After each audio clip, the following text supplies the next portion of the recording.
नमस्कार बच्चों, आप सभी का YouTube channel ideal the classes में स्वागत है। बच्चों, आज हम आपके लिए एडगेट अभ्यास पुस्तिका विषय विज्ञान की लेके आए हैं, जो वर्ष 2025-26 के लिए। कब के लिए? वर्ष 2025-26 के लिए। और विषय कौन सा है आपका? विषय विज्ञान। तो आज आपको हम एडगेट अभ्यास पुस्तिका के विषय विज्ञान का अध्याय 1 बताएंगे, और इस पुस्तक को मध्य प्रदेश राज्य शिक्षा केंद्र भोपाल द्वारा बनाया गया है। तो चलिए देखते हैं। यहाँ पे आपको अध्याय कितने अध्याय दिए हैं आपके पुस्तक में? 13 अध्याय दिए हुए हैं।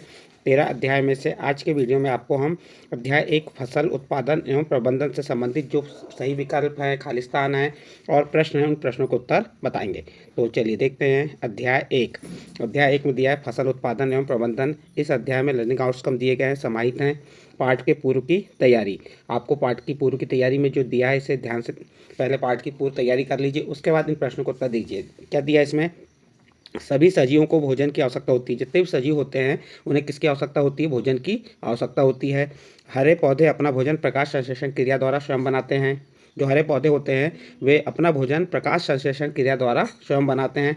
प्रकाश संश्लेषण के लिए सूर्य का प्रकाश, पानी एवं हवा आवश्यक है। प्राणी अपना भोजन प्रत्यक्ष या परोक्ष रूप से पौधों से प्राप्त करते हैं। जो प्राणी होते हैं वह अपना भोजन प्रत्यक्ष यानी कि सीधे या परोक्ष रूप से पौधों से प्राप्त करते हैं। कुछ प्राणी सीधे ही पौधों का भक्षण करते हैं, जबकि अन्य उन जंतुओं को अपना आहार बनाते हैं। सभी सजीवों की वृद्धि के लिए शरीर को स्वस्थ एवं गतिशील बनाए रखने के लिए खाद्य पदार्थों की आवश्यकता होती है।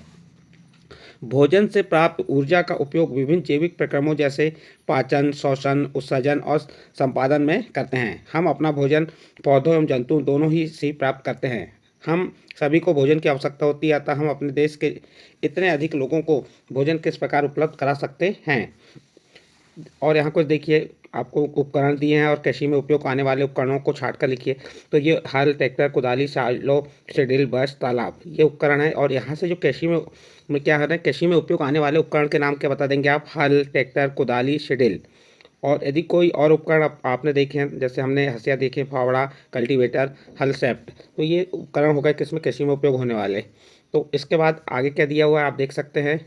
चलो फसल बोएं। जो बॉक्स खाली है उनमें निम्न शब्दों से चयन कर लिखिए।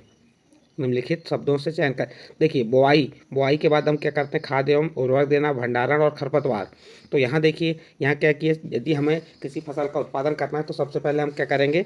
मिट्टी तैयार करेंगे। मिट्टी तैयार करने के बाद हम क्या करेंगे? उसके बाद उसमें बुआई करेंगे। बुआई कर दी, बुआई करने के बाद खाद एवं उर्वरक देना पड़ेगा।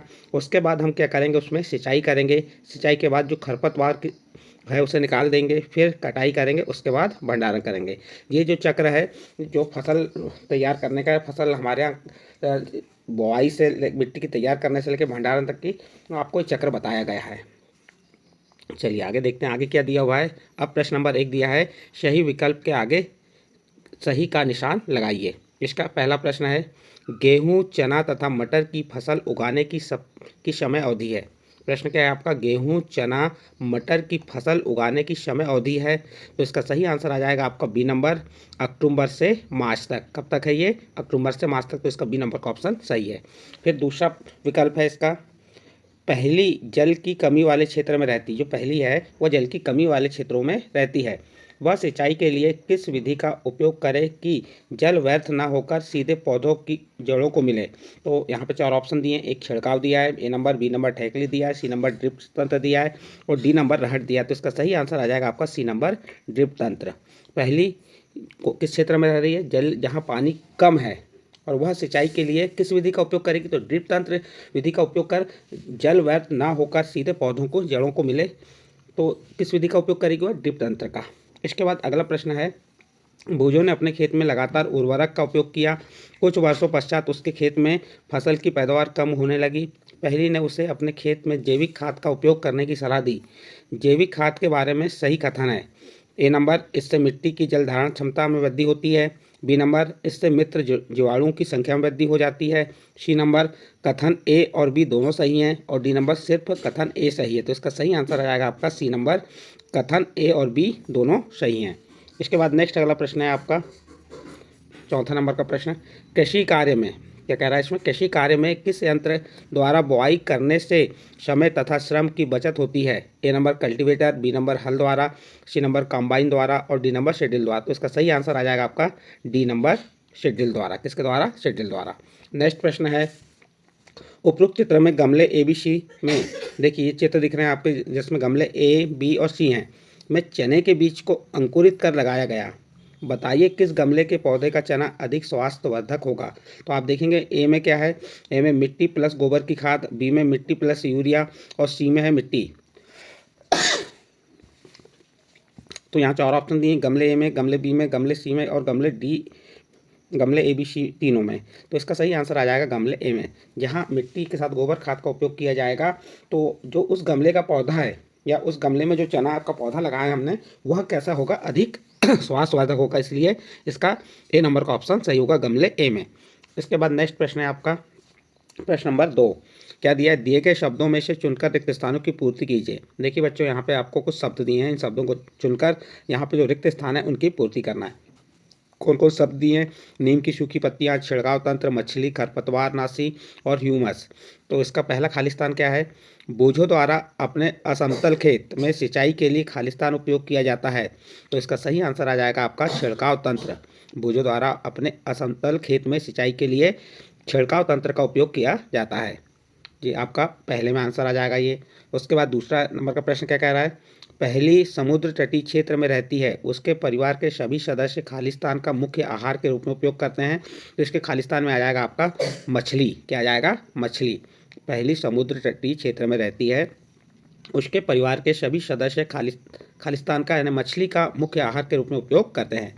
फिर नेक्स्ट खालिस्तान आपका तीसरा नंबर, खाद से मिट्टी को ह्यूमस प्रचुर मात्रा में प्राप्त होता है। तो आपका प्रश्न क्या है? खाद से मिट्टी को खालिस्तान प्रचुर मात्रा में प्राप्त होता है। तो आपका सही आंसर आ जाएगा खालिस्तान में ह्यूमस। फिर चौथा प्रश्न देखिए, चौथा प्रश्न क्या है? बोझों ने अपने खेत में गेहूं की फसल के साथ अन्य अवांछित पौधों को भी उगते हुए देखा। इन अवांछित पौधों को हटाने के लिए बोझों खालिस्तान का उपयोग करेगी। तो इसका सही आंसर आ जाएगा खालिस्तान क्या आ जाएगा? खरपतवार नाशी। इसके बाद अगला प्रश्न है यहाँ पे प्रश्न नंबर 5। घरों में अनाज के भंडारण में खालिस्तान का उपयोग किया जाता है। तो इसके खालिस्तान में आ जाएगा नीम की सूखी पत्तियां। तो इस प्रकार बच्चों आपका जो प्रश्न नंबर 2 था, रिक्त स्थानों की पूर्ति कीजिए, वह आपको कंप्लीट करके हमने यहाँ बताए। इसके बाद नेक्स्ट अगला प्रश्न आता है आपका प्रश्न नंबर 3। और ये कैसे प्रश्न है? आपके अति लघुत्तरीय प्रश्न है। तो प्रश्न 3 में क्या कहा है? भारत देश में फसलों की कटाई के समय कुछ विशेष पर्व मनाए जाते हैं, कोई 2 पर्वों के नाम लिखिए। तो उत्तर देखिए, फसलों की कटाई के समय कुछ विशेष पर्व मनाए जाते हैं जो निम्न हैं। कौन कौन से हो गए? पोंगल, वैसाखी, होली, दिवाली एवं बिहू। ये क्या हो गए? भारत में फसलों की कटाई के समय मनाए जाने वाले पर्व हैं। इसके बाद अगला प्रश्न है आपका प्रश्न नंबर 4। निम्नलिखित फसलों में रबी तथा खरीफ की फसलों को छांटिए। देखिए रबी की फसल कब बोई जाती है ये मालूम होना चाहिए, खरीफ की फसल कब बोई जाती है। तो जो रबी की फसल है वो कब बोई जाती है? और वर्षा ऋतु में खरीफ की फसल बोई जाती है और शीत ऋतु में रबी की फसल बोई जाती है। तो रबी की फसल और खरीफ की फसल आपको यहाँ छांट के बताना है। धान क्या है? धान, चना, मक्का, सोयाबीन, मटर, मूंगफली। इनमें से रबी और खरीफ की फसलों को अलग करना है। तो रबी की फसल में आप बता देंगे चना और मटर, ये क्या है? आपकी रबी की फसल हैं। और खरीफ की फसल में आ जाएगा धान, मक्का, सोयाबीन, मूंगफली। इस प्रकार से आपका ये प्रश्न नंबर 4 कंप्लीट होता है। नेक्स्ट अगला प्रश्न आता है आपका प्रश्न नंबर 5। बाजरे की फसल के लिए गर्म एवं आर्द्र मौसम की आवश्यकता होती है। यह किस प्रकार की फसल है? वह इसके उगाने के लिए उपयुक्त महीने कौन से हो सकते हैं? तो देखिए बाजरा खरीफ प्रकार की फसल है। जो बाजरा है किस प्रकार की फसल है? खरीफ प्रकार की फसल है। वह इसको उगाने के लिए उपयुक्त महीने मई जून हो सकते हैं। इस प्रकार से आपका प्रश्न नंबर 5 कंप्लीट हुआ। इसके बाद आपका नेक्स्ट प्रश्न है आपका प्रश्न नंबर 6। निम्न बक्सों को सही क्रम में इस प्रकार लगाइए कि गेहूं की फसल उगाने का रेखांकित रेखा चित्र तैयार हो जाए। देखिए यहाँ पे क्रम सही नहीं है, इन्हें हमें सबसे सही क्रम में जमाना है। तो देखिए हम गेहूं की फसल उत्पादन करने के लिए सबसे पहले हमें क्या करना पड़ेगा? सबसे पहले हमें मिट्टी तैयार करना पड़ेगा। तो नंबर 1 में क्या जाएगा? मिट्टी तैयार करना। मिट्टी तैयार करने के बाद क्या करेंगे? हम बोआई करेंगे। बोआई के बाद उसमें खाद एवं उर्वरक दोनों का उपयोग करेंगे। फिर उसके बाद सिंचाई करेंगे। सिंचाई के बाद कटाई करेंगे और कटाई के बाद गेहूं का भंडारण करेंगे। तो इस प्रकार से आप क्रम से जमा देंगे। जो 7 नंबर है वो 1 नंबर पे आ जाएगा, मिट्टी तैयार करना, फिर बोआई, खाद एवं उर्वरक दोनों, और सिंचाई, खरपतवार से सुरक्षा, कटाई और गेहूं का भंडारण। इस प्रकार से जो आपका जो प्रश्न था बॉक्सों के सही क्रम को में इस प्रकार लगाई कि गेहूं की फसल उगाने का रेखा चित्र तैयार हो जाए। तो आप इस प्रकार से रेखा चित्र तैयार कर लेंगे। ये आपका प्रश्न नंबर 6 कंप्लीट होता है। इसके बाद नेक्स्ट अगला प्रश्न आता है आपका प्रश्न नंबर 7। प्रश्न नंबर 7 क्या है? एक किसान अपनी भरपूर व अच्छी फसल काटने के बाद उसे भंडारण से पूर्व सुखाना भूल गया, उसे किन समस्याओं का सामना करना पड़ सकता है? देखिए, आप सभी बच्चे किसान के हैं, सब लोग खेतों से संबंध रखते हैं और सभी बच्चे, अधिकतर बच्चे गाँव के हैं, तो उन्हें मालूम होना चाहिए कि एक किसान अपनी अच्छी फसल आ रही है, अच्छी फसल काटने के बाद भंडारण में उसे घर में रखने या सुरक्षित रखने से पूर्व सुखाना भूल गया है, तो उसे किन समस्याओं का सामना करना पड़ेगा? तो सभी को मालूम है कि, तो इसका उत्तर आप लिख देंगे, किसान अच्छी तरह फसल काटने के बाद उसे भंडारण से पूर्व सुखाना भूल गया तो उसे फसल को पीड़कों एवं सूक्ष्म जीवों की समस्याओं का सामना करना पड़ सकता है। यानी कि क्या होगा, आपका गेहूँ खराब हो जाएगा, उससे नमी आ जाएगी, जो पीड़ा यानी कि जो कीटाणु वगैरह हो जाएंगे, जो सूक्ष्म जीव हो जाएंगे, तो उनकी समस्याओं का सामना करना पड़ सकता है। इसके बाद नेक्स्ट अगला प्रश्न है आपका प्रश्न नंबर 8। प्रश्न नंबर 8 क्या है? बूझो अपने खेत में बुआई के लिए पारंपरिक तरीके का प्रयोग करता है और पहली अपने खेत में बुआई के लिए ट्रैक्टर द्वारा संचालित सीड ड्रिल का उपयोग करती है। बताइए बुआई के लिए कौन सा तरीका उत्तम है? तो उसका उत्तर हो जाएगा, आपको मालूम है कि पारंपरिक तरीके और जो ट्रैक्टर द्वारा संचालित सीड ड्रिल से हम गेहूँ की बुआई कर रहे हैं, तो आप कौन सा उचित होगा? तो देखिए, खेत में बुआई के लिए ट्रैक्टर द्वारा संचालित सीड ड्रिल का तरीका उत्तम है, क्योंकि इसके द्वारा बीजों में समान दूरी एवं गहराई बनी रहती है। इससे बीजों को पक्षियों द्वारा खाए जाने से रोका जा सकता है। इस प्रकार आपका प्रश्न नंबर 8 कंप्लीट होता है। नेक्स्ट प्रश्न है आपका प्रश्न नंबर 9। चित्रों को पहचानिए। ये चित्र सिंचाई की किस पद्धति से संबंधित है? चित्रों को नामांकित कीजिए। इसमें कौन सा चित्र जल की कमी वाले क्षेत्रों के लिए वरदान है? तो देखिए बच्चों, यहाँ पे आपके सामने चित्र दिए हैं, 4 चित्र दिए हैं। चारों चित्रों में से आपको पहचानना है और ये चित्र सिंचाई की किस पद्धति से संबंधित है, चित्रों के नाम लिखना है और कौन सा चित्र जल की कमी वाले क्षेत्रों के लिए वरदान है। तो ये देखिए, आप देखते हैं इस चित्र में ये पानी निकल रहा है, तो ये मोट सिस्टम हो गया, और ये देखो एक घूमते हुए तो रहर सिस्टम है, ये छिड़काव तंत्र है और ये ड्रिप तंत्र है। तो इसमें से ड्रिप तंत्र का चित्र जल की कमी वाले क्षेत्रों के लिए वरदान है, क्योंकि इस विधि में जल बूंद बूंद करके सीधे पौधों की जड़ों में गिरता है। तो इस प्रकार से आप प्रश्न नंबर 9 का उत्तर लिख सकते हैं। नेक्स्ट अगला प्रश्न है आपका प्रश्न नंबर 10। कभी कभी खेत में फसल के साथ कुछ अन्य अवांछित पौधे भी उग जाते हैं, जो आप उन्हें कैसे हटाएंगे और क्यों हटाएंगे?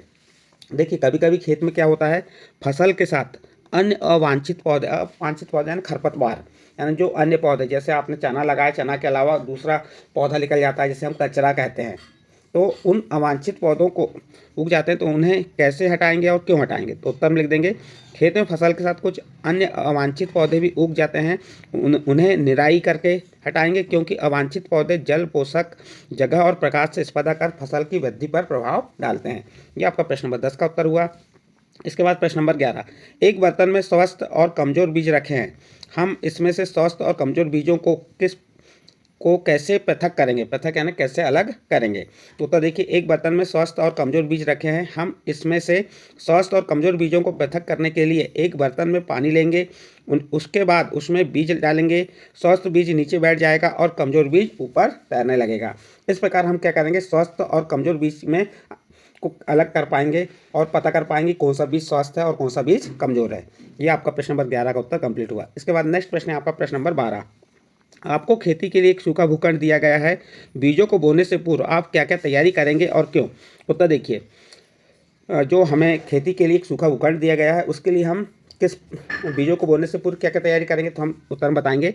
बीजों को बोने से पूर्व हम सबसे पहले मिट्टी पलटना तथा उसे पोला करेंगे, क्योंकि इससे उलटने, पलटने और पोला करने से पोषक पदार्थ ऊपर आ जाते हैं और पौधे इन पोषक पदार्थों का उपयोग कर सकते हैं। अतः मिट्टी को उलटना, पलटना एवं पोला करना फसल उगाने के लिए अत्यंत महत्वपूर्ण है। यह आपका प्रश्न नंबर 12 का उत्तर हुआ। इसके बाद आपको दीर्घोत्तरी प्रश्न दिया है, आप देखेंगे प्रश्न नंबर 13।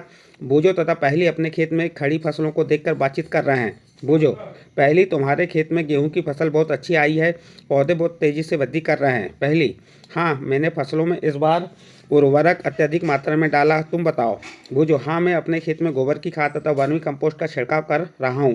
पहली, उर्वरक में पादप पोषक तत्व कैसे जैसे कि नाइट्रोजन, फास्फोरस, पोटेशियम प्रचुरता में पाए जाते हैं, लेकिन उर्वरक में मिट्टी का गठन खराब हो जाता है। पहली, बूझो, तुम्हारे द्वारा बनाई गई जैविक खाद से पौधों की वृद्धि धीमी अवश्य होगी, लेकिन तुम्हारे खेत की मिट्टी को ह्यूमस अधिक प्राप्त होगी और तुम्हारी फसल अधिक गुणवत्ता वाली और स्वास्थ्य के लिए लाभकारी होगी। अब इससे संबंधित कुछ प्रश्न हैं। उपरोक्त बातचीत के आधार पर प्रश्नों के उत्तर हैं। नंबर 1, उर्वरक में कौन सा पादप पोषक तत्व प्रचुरता में पाए जाते हैं? तो आप उत्तर बताएंगे उर्वरक में नाइट्रोजन, फास्फोरस तथा पोटेशियम तत्व प्रचुरता में पाए जाते हैं। फिर दूसरा प्रश्न है, मिट्टी को ह्यूमस क्यों प्रदान करता है? मिट्टी को ह्यूमस कौन प्रदान करता है? तो आप उत्तर बता देंगे इसके, मिट्टी को ह्यूमस सूक्ष्मजीव प्रदान करते हैं। फिर इसका तीसरा प्रश्न देखिए, जैविक खाद से क्या लाभ है? तो उत्तर देखिए इसका, जैविक खाद से मिट्टी को ह्यूमस अधिक प्राप्त होते हैं एवं फसल में अधिक गुणवत्ता होती है जो स्वास्थ्य के लिए लाभदायक है। इसके बाद नेक्स्ट प्रश्न है आपका प्रश्न नंबर 4, उर्वरक तथा खाद में से फसलों तथा मिट्टी के लिए क्या अच्छा है और क्यों?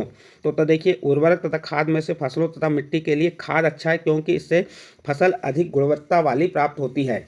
फिर पांचवा प्रश्न है, उर्वरकों के कोई 2 उदाहरण बताइए। तो उर्वरक के 2 उदाहरण यूरिया और पोटास। इस प्रकार से आपका प्रश्न नंबर 13 कंप्लीट हुआ। नेक्स्ट प्रश्न है आपका प्रश्न नंबर 14, अनुकूल जलवायु परिस्थितियाँ उचित खाद व उर्वरकों के उपयोग के बाद भी किसान को फसल की अच्छी उपज प्राप्त नहीं हुई, इसके संभावित कारणों को लिखिए। देखिए संभावित कारण, किसान द्वारा अच्छी गुणवत्ता वाले बीज नहीं बोए गए। दूसरा है, किसान द्वारा खादों उर्वरकों का सही प्रकार से उपयोग नहीं किया गया। तीसरा है, खरपतवार की मात्रा अधिक होने के कारण। चौथा, फसल रोगग्रस्त, सूखाग्रस्त एवं बाढ़ग्रस्त हो गई होगी। तो ये उसके संभावित कारण हो गया। आपका प्रश्न नंबर 14 कंप्लीट हुआ। इसके बाद नेक्स्ट प्रश्न है आपका प्रश्न नंबर 15, एक किसान द्वारा फसल बोने के लिए ऐसे खेत को चुना गया जहां कई वर्षों से मिट्टी भी जीव जंतु व पेड़ पौधों की पूर्णतः अनुपस्थिति रही। खेती करने के लिए किसान द्वारा मिट्टी को जोता गया, मौसम भी अनुकूल था परंतु फिर भी अपेक्षित परिणाम प्राप्त नहीं हुए। जैसे नंबर, इसके क्या संभावित कारण रहे? तो उत्तर बताएंगे, किसान द्वारा गुणवत्ता युक्त बीज, खाद एवं उर्वरक, उचित सिंचाई, दवाई का उपयोग नहीं किया गया होगा, इसलिए किसान को अपेक्षित परिणाम प्राप्त नहीं हुए।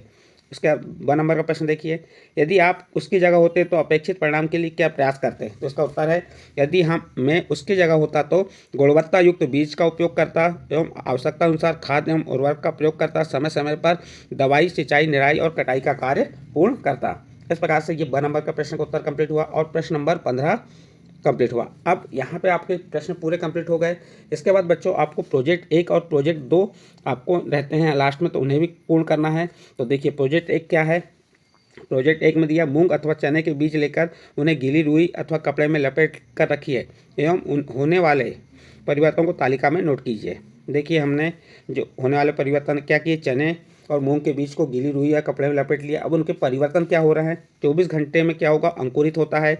2 दिन में अंकुरण का बढ़ना, 5 दिन में मूंग का छोटा पौधा बनना और 10 दिन में क्या हो जाएगा? मूंग का बड़ा पौधा बनना। तो इस प्रकार से आप होने वाले परिवर्तन लिख सकते हैं। फिर 2 नंबर में है, बीजों के अंकुरण की विभिन्न अवस्थाओं का आपने जो अवलोकन किया उनको चित्र बनाकर दर्शाएं। तो देखिए चित्र इस प्रकार बनाएंगे, ये मूंग हो गई, ये अंकुरण हो गया, अंकुरित पौधा और ये मूंग का पौधा तैयार हो गया। इस प्रकार से ये आपका प्रोजेक्ट 1 कंप्लीट होता है। इसके बाद नेक्स्ट है आपका प्रोजेक्ट 2। प्रोजेक्ट 2 में क्या दिया है? किसी खेत, पौधशाला, नर्सरी अथवा बगीचे का भ्रमण कीजिए तथा विभिन्न जानकारियाँ प्राप्त कीजिए। कौन कौन जानकारी? बीज चयन का महत्व, सिंचाई की विधियाँ, अधिक शीत, अधिक गर्मी और अधिक वर्षा वाले का पौधों का पर प्रभाव, उपयोग में आने वाले उर्वरक एवं खाद, व्यावसायिक उपयोग। तो पहला नंबर बीज का चयन का महत्व, बीज चयन का महत्व अच्छी फसल के लिए होता है। दूसरा नंबर सिंचाई की विधियाँ, ड्रिप तंत्र और छिड़काव तंत्र। तीसरा, अधिक शीत, अधिक गर्मी और अधिक वर्षा का पौधा खराब होगा। चौथा, यूरिया, पोटास, NPK उर्वरक एवं गोबर खाद का प्रयोग। और पाँचवा, व्यावसायिक उपयोग में आय के प्रमुख स्रोत। तो ये आपके जो 5 पॉइंट थे तो उनके बारे में बता दिए। उसके बाद 2 नंबर दिया है, कृषि में उपयोग। 2 नंबर के प्रश्न है, पहला प्रश्न, कृषि में उपयोग में आने वाली कुछ मशीनों के चित्र एकत्र कीजिए तथा इन्हें अपनी फाइल में लगाकर उनके नाम तथा उपयोग लिखिए। देखिए बच्चों इसमें क्या बताया कि जो कृषि में उपयोग में आने वाली कुछ मशीनों के चित्र आपको जमा करना है, एकत्र करना है और उन्हें फाइल में लगाकर उनके नाम लिखना है। जैसे मैंने यहाँ बता दिया कल्टीवेटर और शटल। इसी का प्रश्न नंबर 2, पानी की कमी वाले क्षेत्रों में सिंचाई की किस विधि का प्रयोग होता है? तो जहाँ पानी कम होता है या जिस क्षेत्र में सिंचाई के लिए हम पानी कमी तो हम और सिंचाई करना है तो किसका उपयोग करेंगे हम? ड्रिप तंत्र विधि नंबर 1 और दूसरा छिड़काव तंत्र। फिर तीसरा है, कुछ पौधों को खेत में रोपित करने से पूर्व पौधशाला नर्सरी में क्यों उगाया जाता है? तो आप उत्तर बता देंगे, पौधों को खरपतवार से बचाने के लिए पौधशाला में उगाया जाता है। इसके बाद नेक्स्ट इसका चौथा प्रश्न है, फसल के साथ कुछ पौधे प्राकृतिक रूप से उग जाते हैं। जो फसल के साथ कुछ पौधे जो होते हैं जिनके आप खरपतवार कहते हैं वो प्राकृतिक रूप से उग जाते हैं, जिन्हें हम उगाना नहीं चाहते। ये पौधे फसल के लिए किस प्रकार हानिकारक हैं? तो देखिए प्राकृतिक रूप से जो उग जाने वाले पौधे हैं फसल की वृद्धि के लिए हानिकारक हैं। जो फसल है उसकी वृद्धि के लिए हानिकारक है, अच्छी फसल नहीं हो पाएगी।